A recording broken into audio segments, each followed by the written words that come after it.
Hi friends, ಎಲ್ಲರಿಗೂ ನಮಸ್ತೆ. ಮುದ್ದು ಸೊಸೆ ಮುಂದಿನ ಸಂಚಿಕೆಯಲ್ಲಿ ಏನಾಗುತ್ತೆ ನೋಡೋಣ ಬನ್ನಿ. ನೋಡೋದಕ್ಕೂ ಮುಂಚೆ ಯಾರು ವಿನೋದ VM ವ್ಲಾಗ್ಗೆ ಸಬ್ಸ್ಕ್ರೈಬ್ ಆಗಿಲ್ವೋ ಪ್ಲೀಸ್ ಸಬ್ಸ್ಕ್ರೈಬ್ ಆಗಿ, ಲೈಕ್ ಮಾಡಿ, ಶೇರ್ ಮಾಡಿ, ಕಮೆಂಟ್ ಮಾಡಿ, ಬೆಲ್ಲೈಕಾನ್ ಆಲ್ ಅಂತ ಒತ್ತಿ ಫ್ರೆಂಡ್ಸ್. ಹೌದು, ನಿಮಗೆ ಮದ್ದು ಸಿಕ್ತೆ, ಮಾವ ಇನ್ನ ಕಾಪಾಡಿದ್ರೆ ಅವ್ರಿವಾಗ ಹೆಂಗವ್ರೆ ಅಂತ ಕೇಳ್ತಾಳೆ ವಿದ್ಯಾ. ಸಮಾಧಾನ, ಬರೀ ಅಪ್ಪಯ್ಯನ ಮಾತ್ರ ಅಲ್ಲ, ಹುಳ ಕಡ್ದವ್ರನ್ನೆಲ್ಲರೂ ಕಾಪಾಡಾಗದೆ, ಜೊತೆಗೆ ತಪ್ಪಿಸ್ಕೊಂಡು ತಲೆ ತಿರ್ಗಿ ಬಿದ್ದು ನಿನ್ನನ್ನು ಬಂದಾಗದೆ. ಆನೆ ಬಂದಾಗ ಓಡಿಸೋ ಪ್ರಯತ್ನ ಮಾಡ್ತಿರುವಾಗ ನೀನು ಎಲ್ಲಿ ಹೊರಟೋದೆ? ಆಗ ಏಟ್ ಹುಡುಕ್ದೆ ಗೊತ್ತಾ ನಿನ್ನ ನಾನು ಅಂತ ಭದ್ರ ಹೇಳ್ತಾನೆ.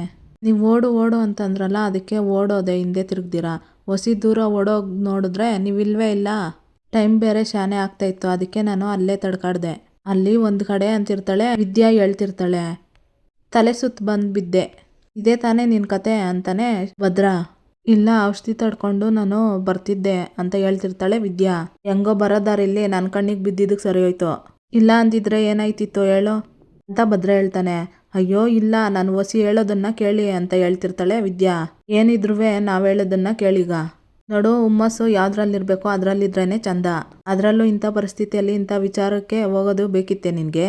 ನಾನೇನೋ ಮಾಡಿ ದಬ್ಬಾಕ್ಬಿಡ್ತೀನಿ ಅಂತ ಜಂಬ ತೋರಿಸ್ಕೊಂಡು ಹೋಗ್ಬಿಡೋದಲ್ಲ ಅಂತ ಭದ್ರ ಹೇಳ್ತಿರ್ತಾನೆ. ಸರಿ ಹೋಗ್ಲಿ, ಮಾವಯ್ಯ ಆಟಿವರೆಲ್ಲ ಈಗೆಲ್ಲ ಹೆಂಗವ್ರೆ, ಅವ್ರನ್ನೆಲ್ಲ ನೀವು ಕಾಪಾಡಿದ್ರೆ ಅಂತ ವಿದ್ಯೆ ಕೇಳ್ತಾಳೆ. ದಿಟ ಹೇಳ್ಬೇಕು ಅಂದರೆ ಅಪ್ಪಯ್ಯನ ಕಾಪಾಡಿದ್ದು ನಾನಲ್ಲ ಅಂತ ಭದ್ರ ಹೇಳ್ತಾನೆ. ಮತ್ತಿನ್ಯಾರು ಅಂತಾಳೆ ವಿದ್ಯಾ. ನಮ್ಮ ಸುಭಾಷ ಅಂತಾನೆ ಭದ್ರ. ಏನು ಹೇಳ್ತಿದ್ದೀರಾ ನೀವು ಅಂತಾಳೆ ವಿದ್ಯಾ. ಅಪ್ಪಯ್ಯನ ಪರಿಸ್ಥಿತಿ ಇನ್ನೇನು ಕೈ ಮೀರಿ ಹೋಗ್ತೈತೆ ಅಂತ ಇದ್ದಂಗೆ ಸರಿಯಾದ ಟೈಮ್ಗೆ ಮದ್ದು ತಂದು ಕೊಟ್ಟು ಅವ್ರ ಜೀವನ ಕಾಪಾಡವನೆ ಅಂತ ಭದ್ರ ಹೇಳ್ತಾನೆ. ಅಂದರೆ ಮದ್ದನ್ನ ಸುಭಾಷ್ ತಗೊಬಂದ್ರೆ ಅಂತಾಳೆ ವಿದ್ಯಾ. ನಮ್ಮಂಗೆ ಅವನು ಎಲ್ರನ್ನೂ ಕಾಪಾಡಬೇಕು ಅನ್ನೋ ಕಾರಣಕ್ಕೆ ಕಾಡೊಳಗೆ ಬಂದು ಸರಿಯಾದ ಟೈಮ್ಗೆ ಮದ್ದನ್ನು ತಂದವನೆ ಅಂತ ಭದ್ರ ಹೇಳ್ತಿರ್ತಾನೆ. ಹಂಗಾರೆ ನನ್ನ ತಲೆಗೆ ಹೊಡೆದಿದ್ದು, ಜ್ಞಾನ ತಪ್ಪಂಗೆ ಮಾಡಿದ್ದು ಇವನೇಯ. ಹೌದು, ಇವನೇಯ ಈ ಕೆಲಸ ಮಾಡಿರೋದು ಅಂತ ಅನ್ಕೊಂಡು ಮನಸ್ಸಿನಲ್ಲಿ ಅದು ನಾನು ಅಂತಿರ್ತಾಳೆ ವಿದ್ಯಾ. ವಿದ್ಯಾ, ಈ ಪರಿಸ್ಥಿತಿಯಲ್ಲಿ ಅಲ್ಲಿಗೆ ಹೋಗ್ಬೇಕಾಗಿತ್ತೇನೆ ನೀನು? ಬಿದ್ದು ಹೆಚ್ಚು ಕಮ್ಮಿ ಆಗಿದ್ರೆ ತಪ್ಪಿಸ್ಕೊಂಡಿದ್ರೆ ಏನೇ ಮಾಡ್ಬೇಕಾಗಿತ್ತು ನಾವು ಅಂತ ಅಜ್ಜಮ್ಮ ಕೇಳ್ತಿರ್ತಾಳೆ. ಅಮ್ಮಮ್ಮ, ನಾನು ಬಿದ್ದಿದ್ದಲ್ಲ ಅವನು ಹೇಳ್ತಿರ್ತಾಳೆ ವಿದ್ಯೆ. ಹಸಿ ಸುಮ್ಕೆ ಇರ್ತೀಯಾ? ನೋಡೋ, ಈ ವಿಚಾರ ಈಗ ಮುಗ್ದೋಗಿರೋ ಕತೆ. ನಾನು ಸುಭಾಷನು ಔಷಧಿ ತಂದಾಯ್ತು, ಅದನ್ನ ಬಿಟ್ಬಿಡು ಈಗ ಅಂತಾನೆ ಭದ್ರ. ಅಂದ್ರೆ ಇವನೇ ಈ ಕೆಲಸ ಮಾಡಿರ್ಬೋದು, ಇಲ್ಲ ಬಂದು ಬಿಲ್ಡಪ್ ಕೊಟ್ಟು ನಾನು ಈ ಕೆಲಸ ಮಾಡಿವ್ನಿ ಅಂತ ಬಿಲ್ಡಪ್ ತಗೊಂಡಿರೋದು. ಇದನ್ನ ಯಾರಿಗೂ ಹೇಳಿದ್ರು ನಂಬಕ್ಕಿಲ್ಲ. ಈಗ ನಾನೇನು ಮಾಡಲಿ? ಸದ್ಯಕ್ಕೆ ಯಾರು ತಂದವ್ರೆ ಅನ್ನೋದು ಮುಖ್ಯ ಅಲ್ಲ, ಎಲ್ಲರ ಜೀವ ಉಳಿತಲ್ಲ ಅಷ್ಟೇ ಸಾಕು ಬಿಡು ಅಂತ ವಿದ್ಯಾ ಮನಸ್ಸಿನಲ್ಲಿ ಅನ್ಕೊಂತಿರ್ತಾಳೆ. ಭದ್ರ ಕರ್ಕೊಂಡು ನಡಿಲ್ಲ ಅಂತಾಳೆ ಅಜ್ಜಮ್ಮ. ಡಾಕ್ಟರು, ಸರ್ ಇವತ್ತಿಗೆ ನಮ್ಮ ಕ್ಯಾಂಪು ಮುಗ್ದಿದೆ, ನಾವು ಮತ್ತೆ ನಮ್ಮ ಸ್ಟೂಡೆಂಟ್ಸು ಹೊರಡ್ತೀವಿ ಸರ್ ಅಂತ ಹೇಳ್ತಿರ್ತಾರೆ. ಈ 3 ದಿವಸ ಆಗ್ಲೂ ರಾತ್ರಿ ನೀವು ನಿದ್ದೆ ಕೆಟ್ಟು ತುಂಬ ಕಷ್ಟಪಟ್ಟು ನಮ್ಮೆಲ್ಲರೂ ಪ್ರಾಣ ಉಳಿಸಿದ್ದೀರಾ. ನೀವು ಮಾಡಿರೋ ಈ ಕೆಲಸಕ್ಕೆ ನಿಮಗೆ ಚಿರಋಣಿ ಆಗಿರ್ತೀವಿ ಅನ್ನೋದು ಬಿಟ್ಟು ಬೇರೆ ಯಾವುದೇ ಮಾತು ಹೇಳಿದ್ರು ಸಣ್ಣ ಮಾತು ಆಗ್ಬಿಡುತ್ತೆ ಅಂತ ಶಿವರಾಮೇಗೌಡರು ಹೇಳ್ತಿರ್ತಾರೆ. ಇವತ್ತು ಇವ್ರ ಜೀವ ಉಳಿದಿರೋದಕ್ಕೆ ನಮ್ಮಷ್ಟೇ ಶ್ರಮ ನಿಮ್ಮದು ಇದೆ ಅಂತ ಲೇಡಿ ಡಾಕ್ಟ್ರು ಹೇಳ್ತಿರ್ತಾರೆ. ಮೇಡಮ್ ಅವರೇ, ಇಲ್ಲಿಗೆ ಬರೋಗಂಟ ನಾವು ಡಾಕ್ಟ್ರ್ ಅಂದರೆ ನಮ್ಮ ಥರ ಮನುಷ್ಯರು ಅಂದ್ಕೊಂಡಿದ್ವು. ಚೆನ್ನಾಗಿ ಓದಿ ಆಪ್ರೇಷನ್ ಮಾಡಿ ಮಾತ್ರೆ ಕೊಡ್ತಾರೆ ಅಂದರೆ ಇನ್ನೇನು ಅಂತ ನಾನೇ ಅನ್ಕೊಬಿಟ್ಟಿದ್ದೆ. ಆದರೆ ನೀವೆಲ್ಲ ಒಂದು ಜೀವ ಉಳಿಸೋದಕ್ಕೆ ಎಷ್ಟೆಲ್ಲ ಕಷ್ಟಪಡ್ತೀರಾ ಅಂತ ನೋಡಿದ್ಮೇಲೆ ನನಗೆ ಅರ್ಥ ಆಗಿದ್ದು, ಡಾಕ್ಟ್ರು ಅಂದರೆ ಮನುಷ್ಯರ ರೂಪದಲ್ಲಿರೋ ದೇವ್ರುಗಳು ಅಂತ. ಅದಕ್ಕೋಸ್ಕರ ನನ್ನ ಕಣ್ಮುಂದೆ ನಿಂತಿರೋ ಎಲ್ಲ ದೇವ್ರುಗಳಿಗೂ ಕೈ ಎತ್ತಿ ಸಾಷ್ಟಾಂಗ ನಮಸ್ಕಾರ ಮಾಡ್ತಾಯಿದ್ದೀನಿ ಅಂತ ಹೇಳ್ತಾ ನಮಸ್ಕಾರ ಮಾಡ್ತಿರ್ತಾನೆ ಭದ್ರ. ನಿಜ ಹೇಳ್ಬೇಕಂದ್ರೆ ಜೀವ ಕೊಡೋರೆಲ್ಲ ಡಾಕ್ಟ್ರುಗಳೇನೆ. ಹಾಗ ನೋಡಿದ್ರೆ ನೀವು ಕೂಡ ಎಷ್ಟೋ ಜನಗಳ ಪ್ರಾಣ ಉಳಿಸಿದ್ದೀರಾ. ಈ ಸೇವೆ ಮನೋಭಾವ ಹೀಗೆ ಇರಲಿ, ನಿಮ್ಮೆಲ್ರಿಗೂ ಒಳ್ಳೇದಾಗಲಿ ಅಂತ ಹೇಳ್ತಿರ್ತಾಳೆ ಲೇಡಿ ಡಾಕ್ಟ್ರು. ಸುಭಾಷ ಬಾಯಿಲ್ಲಿ ಅಂತ ಕೂಗ್ತಾನೆ ಶಿವರಾಮೇಗೌಡ. ಹತ್ರಗೋಗಿ ಹೇಳಿ ದೊಡ್ಡಪ್ಪ ಅಂತಾನೆ ಸುಭಾಷ. ನೋಡ್ಲಾ, ಡಾಕ್ಟ್ರುಗಳು ಜೀವ ಉಳಿಸಿದ್ದಕ್ಕೆ ಡಾಕ್ಟ್ರು ಅಂತ ಹೇಳ್ತಾರೆ. ಇವತ್ತು ನೀನು ನನ್ನ ಪ್ರಾಣ ಕಾಪಾಡಿದ್ಯಾ, ನೀನು ಒಂಥರ ಡಾಕ್ಟ್ರೇ ಕಾಣ್ಲಾ. ಇನ್ಮ್ಯಾಕಿಂದ ನೀನು ಎಲ್ಲೆಲ್ಲೋ ಇದ್ದು ಕಷ್ಟಪಡೋದು ಬೇಕಾಗಿಲ್ಲ, ನಮ್ಮನೇಲಿ ನಮ್ಮ ಮನಸ್ಸಿನಲ್ಲೇ ಇರಬೇಕು. ಹಂಗಾಗಿ ಅಟ್ಟಿಗೆ ಹೋಗಮ್ಮ ನಡಿಲ್ಲ ಅಂತ ಹೇಳ್ತಾರೆ ಶಿವರಾಮೇಗೌಡರು. ಸರಿ ದೊಡ್ಡಪ್ಪ ಅಂತಾನೆ ಸುಭಾಷ. ಉಳುವಿನಿಂದ ಖರ್ಚಿಸ್ಕೊಂಡಿರೋ ರೈತರಿಗೆ ಸರ್ಕಾರದಿಂದ ಹಣ ಬರುತ್ತೆ, ಹಾಗೆ ನೆನ್ನೆ ತೀರೋಗಿರೋ ಆ ವ್ಯಕ್ತಿಗೆ ನನ್ನ ಕಡೆಯಿಂದ ಏನು ಹಣ ತಲುಪಬೇಕೋ ಅದು ತಲುಪುತ್ತೆ. ಇನ್ನು ಮುಂದಕ್ಕೆ ಈಗಾಗದೇ ಇರೋಂಗೆ ನಮ್ಮ ಸರ್ಕಾರದಿಂದ ಏನೇನು ವ್ಯವಸ್ಥೆ ಮಾಡಿಸ್ಬೇಕೋ ಅದನ್ನೆಲ್ಲ ನಾನು ಮಾಡಿಸ್ತೀನಿ ಅಂತ ಶಿವರಾಮೇಗೌಡರು ಹೇಳಿ ಅವ್ವ ನಡೀರಿ ಅಂತ ಅಲ್ಲಿಂದ ಹೊರಡ್ತಾರೆ. ಇತ್ತ ಮನೆ ಹತ್ರ ಎಲ್ಲರೂ ಬರ್ತಾರೆ.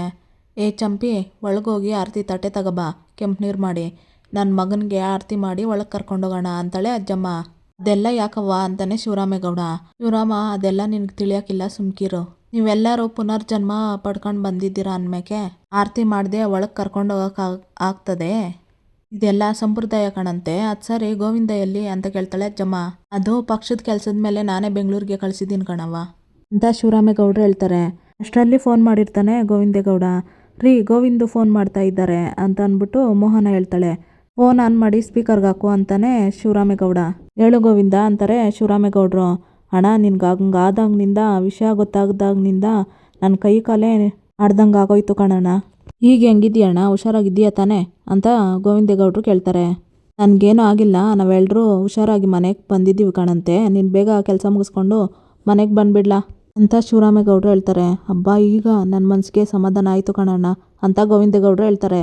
ಅಮ್ಮ ಇವರು ಶ್ರೀರಾಮಚಂದ್ರ ನಮ್ಮಪ್ಪ ಲಕ್ಷ್ಮಣ ಅನ್ನಂಗೆ ಆಡ್ತವ್ರಲ್ಲ. ಅಲ್ಲ ಅವಳಿನ ಕೈಯಲ್ಲಿ ಕಚ್ಚಿಸ್ಕೊಂಡು ಕಷ್ಟಪಟ್ಕೊಂಡು ಜೀವ ಉಳಿಸ್ಕೊಂಡು ಬಂದಿರೋ ಹೆಂಡ್ತಿ ಮಕ್ಕಳು ಹೆಂಗವ್ರೆ ಅಂತ ಕೇಳೋದಕ್ಕಿಲ್ಲ ಈ ನಮ್ಮಪ್ಪನಿಗೆ ಅಂತ ಸುಭಾಷ ಹೇಳ್ತಿರ್ತಾನೆ. ಸುಭಾಷ, ನಮ್ಮ ನೋವು ಅರ್ಥ ಆಗದಿರೋರಿಗೆ ನಮ್ಮ ಆರೋಗ್ಯ ಹೆಂಗೆ ವಿಚಾರಿಸೋದಕ್ಕೆ ಸಾಧ್ಯ? ನಿರೀಕ್ಷೆ ಮಾಡಿದ್ರೆ ತಪ್ಪಾಯ್ತದೆ ಸುಭಾಷ, ಬಿಟ್ಬಿಡು ಅಂತ ಹೇಳ್ತಿರ್ತಾಳೆ ಈಶ್ವರಿ. ಅಣ್ಣ ಇಲ್ಲಿ ಕೆಲಸ ಎಲ್ಲ ಮುಗಿಸ್ಕೊಂಡು ಬಿರ್ನೆ ಬಂದ್ಬಿಡ್ತೀನಿ. ನಿನಗೇನು ತೊಂದರೆ ಇಲ್ಲ ತಾನೇ ಈಗ ಅಂತಾರೆ ಗೋವಿಂದೇಗೌಡರು. ನನಗೇನು ತೊಂದರೆ ಇಲ್ಲ, ನೀನು ಬಿರ್ನೆ ಕೆಲಸ ಮುಗಿಸ್ಕೊಂಡು ಬೇಗ ಬರಲಾ ಅಂತ ಶಿವರಾಮೇಗೌಡರು ಹೇಳ್ತಿರ್ತಾರೆ. ಸರಿ ಕಣಣ್ಣ, ನಾನು ಕೆಲಸ ಮುಗಿದ ಕೂಡಲೇ ಬಿರ್ನೆ ಬಂದ್ಬಿಡ್ತೀನಿ ಅಂತ ಗೋವಿಂದೇಗೌಡರು ಹೇಳ್ತಿರ್ತಾರೆ. ಲೇ ಚಂಪಿ, ಎಷ್ಟೊತ್ತೆ ಅದು, ಬಿರ್ನೆ ತಗೋಬಾರೆ ಅಂತ ಅಜ್ಜಮ್ಮ ಹೇಳ್ತಿರ್ತಾಳೆ. ಚಂಪಾ ಆರತಿ ತಟ್ಟೆ ಎತ್ಕೊಂಬರ್ತಾಳೆ. ಎಲ್ರ ಮುಂದೆ ಮನೆ ಹತ್ರ ನಿಂತ್ಕೊಳ್ರಿ ಅಂತಾಳೆ ಅಜ್ಜಮ್ಮ. ಎಲ್ರು ಬಂದು ನಿಂತ್ಕೊಂಡ್ರೆ ಆರತಿ ಎತ್ತುತ್ತಾಳೆ ಚಂಪಾ. ಆರತಿ ಎತ್ತಿ ಚೆಲ್ಲೋದಕ್ಕಂತ ಹೋಗ್ತಾಳೆ. ಎಲ್ರೂ ನಡೀರಿ ಅಂತ ಶಿವರಾಮೇಗೌಡರು ಒಳಗಡೆ ನಡೀರಿ ಅಂತ ಹೇಳ್ತಾರೆ. ಎಲ್ಲರೂ ಹೋಗೋದಕ್ಕಂತ ಹೋಗ್ತಿರ್ತಾರೆ. ಈಶ್ವರಿಯವರು ಅಲ್ಲೇ ನಿಂತಿರ್ತಾರೆ. ನಿಮಗೂ ಸೇರಿಸಿನೇ ಹೇಳಿದ್ದು ಅಂತಾರೆ ಶಿವರಾಮೇಗೌಡರು. ನೀವು ಒಳಗೆ ಬನ್ನಿ ಅಂತ ಕರೀತಾರೆ. ವಾವಾ, ನಮಗೆ ಶಿಕ್ಷೆ ಕೊಟ್ಟು ಶೆಡ್ಡಲ್ಲಿರೋದು ಕೇಳಿದ್ರಿ, ಅಂಥದ್ರಾಗೆ ನಾವೆಂಗೆ ಬರೋದು ಅಂತ ಇರ್ತಾಳೆ ಈಶ್ವರಿ ಸುಭಾಷನ್ಗೆ ಶಿಕ್ಷೆ ಕೊಟ್ಟಿದ್ದು ಅವ್ನು ಮಾಡಿರೋ ತಪ್ಪಿಗೆ ಪ್ರತೀಕಾರ ತೀರ್ಸ್ಕೋಬೇಕಂತಲ್ಲ, ಅವ್ನು ಮಾಡಿರೋ ತಪ್ಪನ್ನ ತಿದ್ಕೊಳ್ಳಿ ಅಂತ. ಅವನಿವತ್ತು ನಮ್ಮ ಕುಟುಂಬದವರೆಲ್ಲ ಕಷ್ಟದಲ್ಲಿದ್ದಾರೆ ಅಂತ ಗೊತ್ತಾದ ತಕ್ಷಣ ಅವ್ರನ್ನ ಕಾಪಾಡ್ಕೋಬೇಕು ಉಳಿಸ್ಕೋಬೇಕಂತ ಓಡೋಡಿ ಬಂದ ನೋಡು. ಆ ಕ್ಷಣನೇ ಅವ್ನು ಬದಲಾಗವನೆ, ನಾನು ಕೊಟ್ಟು ಶಿಕ್ಷೆಯಿಂದ ಬುದ್ಧಿ ಕಲ್ತವನೆ ಅಂತ ಗೊತ್ತಾಗೋಯ್ತು ಅಂತ ಶಿವರಾಮೇಗೌಡರು ಹೇಳ್ತಿರ್ತಾರೆ. ನೋಡಿದ್ರಾ ನನ್ನ ಮಗನ ಬದಲಾಗವನೆ ಅಂತ ನಿಮಗೆ ಆವತ್ತೇ ನಾನು ಹೇಳ್ದೆ ಅಂತ ಈಶ್ವರಿ ಹೇಳ್ತಾಳೆ. ಇವತ್ತು ಸುಭಾಷ ಅದನ್ನೇ ಮಾಡಿ ತೋರ್ಸವನೆ. ಇದರಿಂದ ಇನ್ನು ಮುಂದೆ ಈ ಮನೆ ಮಗನಾಗಿ ಈ ಕುಟುಂಬಕ್ಕೆ ಆಧಾರವಾಗಿ ಬದುಕ್ತಾನೆ ಅಂತ ನನಗೆ ನಂಬಿಕೆ ಬಂದದೆ ಅಂತ ಶಿವರಾಮೇಗೌಡರು ಹೇಳ್ತಿರ್ತಾರೆ. ಇವನು ಜೀವ ಉಳಿಸೋ ರಕ್ಷಕ ಅಲ್ಲ, ಅಟ್ಟಿ ಒಳಗಡೆ ಕಾಲು ಹಿಡ್ದಿರೋ ರಾಕ್ಷಸ. ಇಂಥ ಪಾಪಿ ಅಟ್ಟಿ ಒಳಗಡೆ ಬರೋದಕ್ಕೆ ನಾನೇ ಕಾರಣ ಆಗ್ಬಿಟ್ನಲ್ಲ ದೇವ್ರೆ, ಇವನೇನು ಅನ್ನೋದನ್ನ ಎಲ್ರಿಗೂ ಅರ್ಥ ಮಾಡಿಸೋ ರೀತಿ ಮಾಡಪ್ಪ ಅಂತ ವಿದ್ಯಾ ಮನಸ್ಸಿನಲ್ಲಿ ಅನ್ಕೊಂತಿರ್ತಾಳೆ. ಪಾಠ ಕಲ್ತು ಕುಟುಂಬದ ಜೊತೆ ಬದುಕಬೇಕು ಅಂತ ಬಂದಿರೋ ಮಗನ್ನ ತನ್ನ ತಾಯಿ ಅಕ್ಕನ ಮಮತೆನ ಕಿತ್ಕೊಳ್ಬೇಕು ಅನ್ನೋ ಹಕ್ಕು ನನಗಿಲ್ಲ. ಹಂಗಂತ ನಿಮ್ಮ ತಪ್ಪನ್ನ ಕ್ಷಮಿಸೋದು ಇಲ್ಲ. ಆದರೆ ಸುಭಾಷ ಮಾಡಿರೋ ಪುಣ್ಯದ ಕೆಲಸದಿಂದ ನಿಮ್ಮ ಪಾಪ ತೊಳ್ಕೊಳ್ಳೋದಕ್ಕೆ ಒಂದು ಅವಕಾಶ ಸಿಕ್ಕದೆ ಅಷ್ಟೇ. ಅದು ಅವನಿಗೆ ತಾಯಿ ಮಮತೆ ಅಕ್ಕನ ಪ್ರೀತಿ ಸಿಗಲಿ ಅನ್ನೋ ಕಾರಣಕ್ಕೆ. ಸಿಕ್ಕಿರೋ ಅವಕಾಶನ ನೀವು ಉಳಿಸ್ಕೊಳ್ಳಿ ಅಂತ ಶಿವರಾಮೇಗೌಡರು ಹೇಳ್ತಿರ್ತಾರೆ. ಬಾವಾ, ನೀವು ಇಟ್ಟಿರೋ ನಂಬಿಕೆನ ಕೊಟ್ಟಿರೋ ಒಂದು ಅವಕಾಶನ ಬರೀ ಬಾಯಿ ಮಾತಿಗೆ ಉಳಿಸ್ಕೊಳ್ಳೋಕ್ಕಿಲ್ಲ. ಸಮಯ ಬಂದರೆ ಕುಟುಂಬಕ್ಕೋಸ್ಕರ ಪ್ರಾಣ ಕೊಟ್ಟಾದರೂ ಅದನ್ನು ಉಳಿಸ್ಕೊತೀವಿ ಬಾವಾ ಅಂತ ಹೇಳಿ ಥ್ಯಾಂಕ್ಸ್ ಅಂತಾಳೆ ಈಶ್ವರಿ. ಇವತ್ತೇನೇ ಕೃತಜ್ಞತೆ ಹೇಳ್ಬೇಕಾಗಿರೋದು ನನಗಲ್ಲ, ಮನೆ ಮಗನಾಗಿ ಜವಾಬ್ದಾರಿಯಿಂದ ನಡ್ಕೊಂಡು ನಿಮ್ಮ ಪಾಲಿಗೆ ಇವತ್ತು ಮನೆ ಬಾಗಿಲು ತೆಗಿಯಂಗೆ ಮಾಡ್ದ ನೋಡು, ಅವನಿಗೆ ಹೇಳ್ಬೇಕು. ಸುಭಾಷ, ನಿಮ್ಮ ಅವ್ವನ್ನ ಅಕ್ಕನ್ನ ಕರ್ಕೊಂಡು ಒಳಗೆ ಬರಲಾ ಅಂತ ಶಿವರಾಮೇಗೌಡರು ಹೇಳಿ ಅಲ್ಲಿಂದ ಹೊರಟೋಗ್ತಾರೆ. ವಿದ್ಯಾ ಮಾತ್ರ ಅಲ್ಲೇ ನಿಂತಿರ್ತಾಳೆ. ಏನೇ ಹಂಗೆ ಗುರಾಯಿಸ್ತಾ ಇದೆಯಾ, ನಡಿಯೇ 3 ಅಡಿ ಅಂತ ಈಶ್ವರಿ ಹೇಳ್ತಾಳೆ. ವಿದ್ಯಾ ಅಲ್ಲಿಂದ ಹೊರಟೋಗ್ತಾಳೆ. ಅವ್ವ, ಈಗ ತಾನೇ ಹಟ್ಟಿ ಒಳಗಡೆ ಸೇರ್ಕೊತಾ ಇದ್ದೀವಿ, ಇನ್ನು ಮುಂದಕ್ಕೆ ಅವರೆಲ್ಲ ಆಚೆ ಹೋಗಂಗೆ ನೀನು ಮಾಡಬೇಕು ಕಣವ್ವ ಅಂತ ಚಿತ್ರ ಹೇಳ್ತಾಳೆ. ಚಿತ್ರ, ಈ ಮನೆಯಲ್ಲಿ ನಮ್ಮನ್ನ ತಲೆ ತಗ್ಸಿ ನಿಲ್ಲೋ ಹಂಗೆ ಮಾಡೋದವ್ರನ್ನ ತಲೆ ತಗ್ಸಿ ನಿಲ್ಲೋ ಹಂಗೆ ನಾವು ಮಾಡಬೇಕು ಅಂತ ಈಶ್ವರಿ ಹೇಳಿ ಬಾರ್ಲಾ ಸುಭಾಷ ಅಂದ್ಕೊಂಡು ಹೊರಟೋಗ್ತಾಳೆ. ಇತ್ತ ಶಿವರಾಮೇಗೌಡರು ಮನೆ ಒಳಗಡೆ ನಿಂತ್ಕೊಂಡು ಎಲ್ಲನೂ ನೋಡ್ತಾ ಇರ್ತಾರೆ ಸುತ್ತಮುತ್ತ. ರೀ, ಯಾಕ್ರಿ ಹಿಂಗೆ ಮನೆಯೆಲ್ಲ ಹಿಂಗೆ ನೋಡ್ತಾ ಇದ್ದೀರಿ ಅಂತ ಹೇಳ್ತಾಳೆ ಮೋಹನ. ಹೇಗೆ ಮತ್ತೆ ಬಾಡಿಗಾರ್ಡ್ಗೆ ಹೋಗ್ರಪ್ಪ ನೀವು ಮತ್ತೆ ಸುಧಾರಿಸ್ಕೊಳ್ಳಿ ಅಂತ ಮೋಹನ ಹೇಳಿ ಕಳಿಸ್ತಾಳೆ. ಶಿವರಾಮೇಗೌಡರು ಸೋಫಾ ಮೇಲೆ ಕುತ್ಕೊಂಡು ಕಣ್ಣಲ್ಲಿ ನೀರು ಹಾಕ್ಕೊತಾ ಇರ್ತಾರೆ. ಶಿವರಾಮ, ಯಾಕ್ಲ ಕಣ್ಣಲ್ಲಿ ನೀರು ಅಂತ ಅಜ್ಜಮ್ಮ ಕೇಳ್ತಾಳೆ. ಅವ್ವ, ಅವಳಿನಿಂದ ಕಚ್ಚಿಸ್ಕೊಂಡು ಸಾವಿನ ಬಾಗ್ಲಲ್ಲಿ ನಿಂತಿರ್ಬೇಕಾದ್ರೆ ಜೀವ ಸಹಿತ ಈ ಹಟ್ಟಿಗೆ ನಾವೆಲ್ಲ ಬರ್ತೀವಿ ಅಂತ ಅನ್ಕೊಂಡಿರ್ಲಿಲ್ಲ ಕಣವ್ವ. ಆ ಕ್ಷಣದಲ್ಲಿ ಆಗಿದ್ದೆಲ್ಲ ಗೆಪ್ತಿ ಮಾಡ್ಕೊಂಡ್ರೆ ಒಂಥರ ಹೆದರಿಕೆನೇ ಆಗ್ತದೆ ಅಂತ ಶಿವರಾಮೇಗೌಡರು ಹೇಳ್ತಿರ್ತಾರೆ. ಹ್ಞೂ ಕಣಪ್ಪ, ಅದನ್ನೆಲ್ಲ ನೆನ್ಸ್ಕೊಂಡ್ರೆ ಈಗಲೂ ನನ್ನ ದೇಹ ಗಡಗಡ ಅಂತ ನಡ್ಗ್ಬಿಡುತ್ತೆ. ಆದರೆ ಅದ್ಯಾವರು ನಮ್ಮ ಕಡೆಗೆ ಇದ್ದು ನಮ್ಮನ್ನೆಲ್ಲ ಕಾಪಾಡ್ಬಿಟ್ಟ ಅಂತ ಅಜ್ಜಮ್ಮ ಹೇಳ್ತಾಳೆ. ಅವ್ವ, ಕಾಪಾಡಿದ್ದು ದೇವ್ರಲ್ಲ, ನಿಂತವನೇ ನೋಡು ನನ್ನ ಮಗ ಸುಭಾಷ, ಇವನು ಕಣವ್ವ ನನ್ನ ಕಾಪಾಡಿದ್ದು. ಇಲ್ಲ ಸುಭಾಷ, ಇವತ್ತು ನೀನು ಯಾವುದೋ ಸ್ಥಾನದಲ್ಲಿ ನಿಂತ್ಬಿಟ್ಟೆ. ಪದೇ ಪದೇ ಹೊಗಳ್ತಾ ಇದ್ರೆ ಆ ಹೊಗಳಿಕೆಗೆ ಬೆಲೆನೇ ಇಲ್ಲ ಕಣ್ಲ. ತಿರ್ಗಾ ಹೇಳ್ತಾ ಇವನಿ, ನನ್ನ ಜೀವ ಇರೋ ಗಂಟ ನೀನು ಮಾಡಿರೋ ಸಹಾಯನ ಮರೆಯೋಕ್ಕಿಲ್ಲ ಕಣ್ಲ ಅಂತ ಶಿವರಾಮೇಗೌಡರು ಹೇಳ್ತಿರ್ತಾರೆ. ದೊಡ್ಡಪ್ಪ, ಇದು ನನ್ನ ಕರ್ತವ್ಯ ಆಟಯ್ಯ.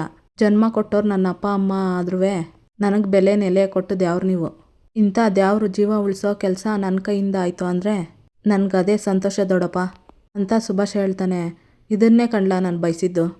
ನಿನ್ನ ಈ ಬದಲಾವಣೆ ನೋಡಿ ನನಗೆ ಶಾನೆ ಹೆಮ್ಮೆ ಆಗದೆ ಅಂತ ಹೇಳಿ ಎಲ್ಲರೂ ಶಾನೆ ಸುಸ್ತಾಗಿರ್ತೀರಾ, ಹೋಗಿ ಮಲ್ಕೋ ಹೋಗಿ ಅಂತ ಹೇಳ್ತಾರೆ ಶಿವರಾಮೇಗೌಡರು. ಅಲ್ಲಿಂದ ಎಲ್ಲರೂ ಹೊರಟೋಗ್ತಾರೆ. ಈಶ್ವರಿ, ಚಿತ್ರ ಮತ್ತು ಸಾವಿತ್ರಿ, ವಿನಂತಿ ಮಾತ್ರ ಇರ್ತಾರೆ. ಏನೇ ಸುಭದ್ರೆ, ನನ್ನ ಜೀವನ ಶೆಡ್ಡಲ್ಲೇ ಮುಗ್ದೋತೈತೆ ಅಂತ ಶಾನೆ ಖುಷಿ ಪಟ್ಟಿದ್ದೆ ಅಲ್ವೇ? ಈಗ ನೋಡು ನಿನ್ನ ಕಣ್ಣು ಎದುರುಗೆ ಬಂಡೆ ಕಲ್ಲು ನಿಂತಂಗೆ ನಿಂತಿದ್ದೀನಿ ಬಂದು. ಈ ನಿನ್ನ ಮುಖದಲ್ಲಿ ಕಾಣ್ತಾ ಇರೋ ನೋವು ನನ್ನ ಮೊದಲನೇ ಗೆಲುವು ಕಣೆ ಅಂತ ಈಶ್ವರಿ ಮನಸ್ಸಿನಲ್ಲೇ ಅನ್ಕೊಂತಿರ್ತಾಳೆ. ಗೆದ್ದೆ ಅಂತ ದರ್ಪ ತೋರಿಸ್ಬೇಡ ಈಶ್ವರಿ. ಇತಿಹಾಸ ನೋಡಿದ್ರೆ ಗೆಲುವಿನ ಗರ್ವದಲ್ಲೇ ಸೋತವ್ರ ಸಂಖ್ಯೆ ಜಾಸ್ತಿ ಇದೆ. ಈಗ ನಿನ್ನ ಮುಖದಲ್ಲಿ ಕಾಣಿಸ್ತಿರೋ ನಗು ಅದೇಟ್ ದಿನ ಇರ್ತದೋ ಅಂತ ನಾನು ನೋಡ್ತೀನಿ. ಆಮೇಲೆ ಒಳಕ್ಕೆ ಬಂದೆ ಅಂತ ನಿನ್ನ ಸ್ಥಾನ ಏನೂ ಬದಲಾಗಕ್ಕಿಲ್ಲ. ಶೆಡ್ಡಲ್ಲಿದ್ದವಳು ಈಗ ನಿನ್ನ ರೂಮಲ್ಲಿ ಬಿದ್ದಿರ್ತೀಯ ಅಷ್ಟೇ. 2 ತಲೆ ಈಶ್ವರಿ ಅಂತ ಸಾವಿತ್ರಿ ಮನಸ್ಸಿನಲ್ಲೇ ಅನ್ಕೊಂತಿರ್ತಾಳೆ. ಲೇ ಉಸಿರುವಳ್ಳಿ, ಈಟ್ ದಿನ ನೀನು ನೋಡಿದ್ದು ಈಶ್ವರಿನೇ ಬೇರೆ, ಇನ್ನು ಮುಂದಕ್ಕೆ ನೀನು ನೋಡೋ ಈಶ್ವರಿನೇ ಬೇರೆ ಕಣೆ.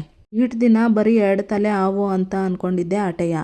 ಅದ್ರಾಗೆ 1 ತಲೆ ಮಾತ್ರ ನೋಡಿದ್ಯೆ, ಇನ್ನೊಂದು ತಲೆನ ಆದಷ್ಟು ಬಿರ್ನೆ ತೋರಿಸ್ತೀನಿ ಅಂತ ಈಶ್ವರಿ ಮನಸ್ಸಿನಲ್ಲೇ ಅನ್ಕೊಂತಿರ್ತಾಳೆ. ಅಯ್ಯೋ, ನೀನು 1 ತಲೆ ನೋಡಿರೋರ್ಗೆ ಇನ್ನೊಂದು ತಲೆ ನೋಡೋದು ಏನು ದೊಡ್ಡ ವಿಷಯ ಅಲ್ಲ. ಅದೇನು ತೋರು ನಾನು ನೋಡ್ತೀನಿ ಅಂತ ಸಾವಿತ್ರಿ ಮನಸ್ಸಿನಲ್ಲೇ ಅನ್ಕೊಂತಿರ್ತಾಳೆ. ಯಾಕೆ ಸಾವಿತ್ರಿ, ನಾವು ಮನೇಲಿ ಬರ್ತಾ ಇದ್ದೀವಿ ಅನ್ನೋ ವಿಷಯವೇ ಪಾಪ ನಿನಗೆ ಕಷ್ಟ ಆಗೋದೇ ಅನ್ನಿಸ್ತೈತೆ ಅಂತ ಈಶ್ವರಿ ಹೇಳ್ತಿರ್ತಾಳೆ. ಅಯ್ಯೋ ಅದಕ್ಕೆ ನಾನೇನು ನಿಮ್ಮನ್ನ ನನ್ನ ತಲೆ ಮೇಲೆ ಹೊತ್ಕೊತೀನ, ನೀವು ನಿಮ್ಮ ರೂಮಲ್ಲಿ ಇರ್ತೀರ ತಾನೇ ಅಂತ ಸಾವಿತ್ರಿ ಹೇಳ್ತಾಳೆ. ಏನೇ ಆದ್ರೂ ನೀನು ಮಾಡಿರೋದನ್ನ ನಾನು ಮರೆಯೋಕ್ಕಿಲ್ಲ ಸಾವಿತ್ರಿ. ಒಳ್ಳೆ ಸಮಯ ನೋಡಿ ನಿನ್ನ ಋಣ ತೀರಿಸ್ತೀನಿ. ವಿನಂತಿ, ನಿಮ್ಮವ್ವನ್ನ ಹುಷಾರಾಗಿ ಕರ್ಕೊಂಡೋಗವ್ವ. ಆ ಮೂಗಿನ ಮೇಲೆ ಕಡ್ದೈತೆ ನೋಡು, ಅದಿನ್ನ ಸರಿ ಹೋಗಿಲ್ಲ ಅನ್ನಿಸ್ತದೆ. ಪಾಪ ಉರಿ ಜಾಸ್ತಿ ಐತೆ ಅನ್ನಿಸ್ತೈತೆ ಅಂತಾಳೆ ಈಶ್ವರಿ. ಇದೇನತ್ತೆ, ಆ ಹುಳುಗಳು ನನಗೂ ನಮ್ಮವ್ವನಿಗೆ ಮಾತ್ರ ಕಡ್ದಿದ್ದತೆ, ನಿಮಗೆ ಕಡ್ದಿರೋದು ಯಾಕೆ ಮರೆತುಬಿಟ್ರಾ ಅಂತ ವಿನಂತಿ ಹೇಳ್ತಾಳೆ. ಅಷ್ಟು ಬೇಗ ನಾನು ಮರಿತೀನ ವಿನಂತಿ? ಜಾಸ್ತಿ ಕಚ್ಚಿರೋದು ನಿಮ್ಮವನಿಗೆಯ, ಪಾಪ ಜಾಸ್ತಿ ನೋವು ಸಂಕಟ ಅನುಭವಿಸಿರೋದು ಇವಳೆಯ, ಅದಕ್ಕೆ ಹೇಳ್ತಾ ಇದ್ದೀನಿ ಕರ್ಕೊಂಡೋಗು ಅಂತ ಈಶ್ವರಿ ಹೇಳ್ತಾಳೆ. ಇಲ್ಲಿಗೆ ಈ ಸಂಚಿಕೆ ಮುಕ್ತಾಯ ಆಗುತ್ತೆ. ಇನ್ನು ಯಾರು ವಿನೋದ ವೈಎಂ ವ್ಲಾಗ್ಗೆ ಸಬ್ಸ್ಕ್ರೈಬ್ ಆಗಿಲ್ವೋ ಪ್ಲೀಸ್ ಸಬ್ಸ್ಕ್ರೈಬ್ ಆಗಿ, ಲೈಕ್ ಮಾಡಿ, ಶೇರ್ ಮಾಡಿ, ಕಮೆಂಟ್ ಮಾಡಿ, ಬೆಲ್ಲೈಕಾನ್ ಆಲ್ ಅಂತ ಒತ್ತಿ ಫ್ರೆಂಡ್ಸ್. ಈ ವಿಡಿಯೋ ನೋಡಿದ್ದಕ್ಕಾಗಿ ಎಲ್ಲರಿಗೂ ಧನ್ಯವಾದಗಳು.